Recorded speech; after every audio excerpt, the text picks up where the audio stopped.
C'est ma femme, elle a besoin d'aide, il lui arrive un accident. C'est un exercice grandeur nature. Bonjour madame. À terre, Bonjour. Qu'est-ce qui se passe madame? cette femme n'arrive plus à lever l'un de ses bras et articule difficilement, de quoi suspecter un AVC. Je vais vous allonger madame, hein. Vous laissez aller? Ces apprentis secouristes ont déjà 2 week-ends de stage derrière eux. Leurs formateurs scrutent leurs réactions. Ça se passe plutôt bien. On a une bonne prise en charge là, sur le début. Bon, après, c'est le début. Ils commencent à apprendre à devenir secouristes. Donc après, avec le temps, ça sera plus rapide. Dans son entreprise, Thomas a déjà vécu une situation d'extrême urgence. Mais à l'époque, il n'avait aucune expérience. Il y avait un défibrillateur dans le local à 5 mètres de nous, il n'a pas été posé. Et la personne, bon après rien ne dit que ça lui aurait permis de survivre, mais la personne en définitive est morte.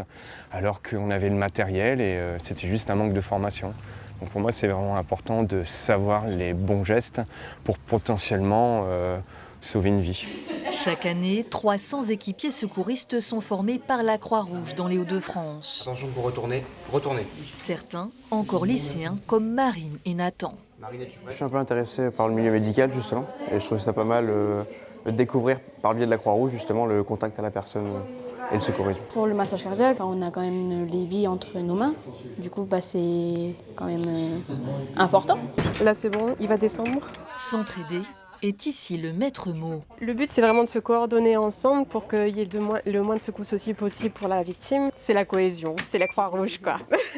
Esprit d'équipe et motivation. Une fois leur diplôme en poche, ces nouvelles recrues seront sollicitées pour certaines dès le week-end prochain.